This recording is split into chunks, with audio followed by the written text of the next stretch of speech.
আলহামদুলিল্লাহ হামদান কাসিরান তৈয়বান মুবারাকান ফি আল্লাহুম্মা সাল্লি আলা সাইয়্যিদিনা মুহাম্মাদিন নবিয়্যিল উম্মি ওয়া বারাক ওয়াসাল্লিম। আসসালামু আলাইকুম ওয়া রাহমাতুল্লাহি ওয়া বারাকাতুহু। দেশে এবং দেশের বাইরে যে যেখান থেকে আজকে আমার ভিডিওটি দেখছেন তাদের সকলের প্রতি আন্তরিক শুভেচ্ছা ও মোবারকবাদ।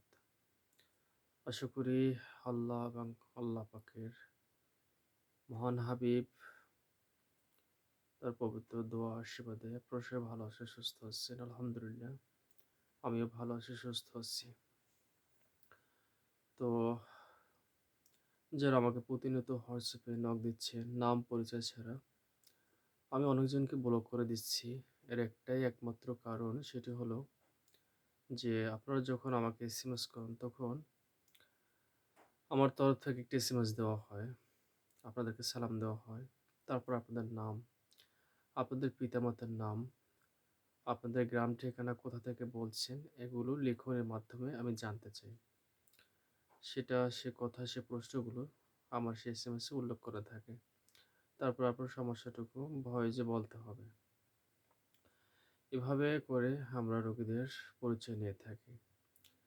আমি মোহাম্মদ, আমি একজন ব্যক্তি, আমার একটি পরিচয় আছে, আমার ঠিকানা আছে। আমি পেশায় কী করি অবশ্যই আপনারা সেটা জানেন। তো আপনি যখন আমাদেরকে ভয়েস দেন বা সরাসরি কল দেন, অনেকে দেখা যায় যারা ভয়েস দেয় তাদের বিষয়টা ভিন্ন। যারা সরাসরি কল দেয় নাম পরিচয় ছাড়া, তাদেরকে আমরা বারবার এসএমএসটি পাঠাই। প্রতিদিন যদি একের পর এক এসএমএস আসতেই থাকে, কাকে রেখে কাকে উত্তর দেব? এটাও কিন্তু একটা ঝামেলার বিষয়। তো যখন নাম পরিচয় দিয়ে আপনারা আপনাদের সমস্যাগুলো ভয়েসে বলেন, তখন আমাদের বুঝতে সুবিধা হয় যে এই ব্যক্তি কে এবং কী উদ্দেশ্যে আমাদেরকে ভয়েস করেছে। তো যখনই অনুমতি ছাড়া বারবার আপনার ফোন দিয়ে ডিস্টার্ব হন, তখনই কিন্তু যারা ডিস্টার্বটা করে তাদেরকে ব্লক করে দেওয়া হয়। এই কাজটা কখনোই আর করবেন না। অবশ্যই চিকিৎসা নিতে হলে, চিকিৎসা বলতে যদি বৈধ কোনো উদ্দেশ্য নিয়ে আমাদের কাছে আসেন, সেটা আমরা ইনশাল্লাহ দেখব। বৈধ বলছে এটা ভালো কাজ, মানুষের উপকার কল্যাণ করে, এগুলো ভালো কাজ।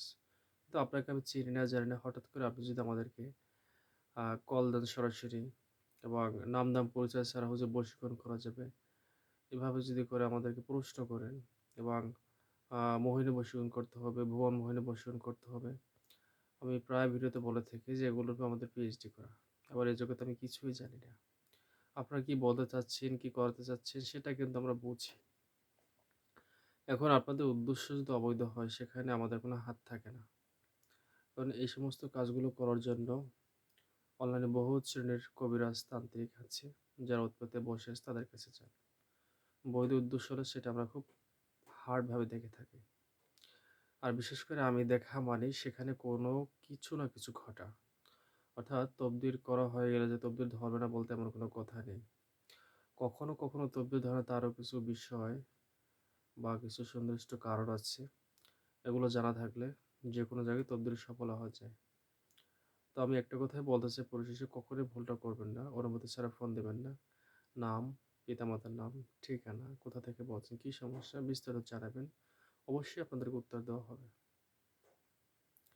তো সবাই ভালো থাকুন, নিজেদের খেয়াল রাখুন, ৫ ওয়াক্ত নামাজ পড়ুন, বেশি বেশি দুরূদ শরীফ পাঠ করুন।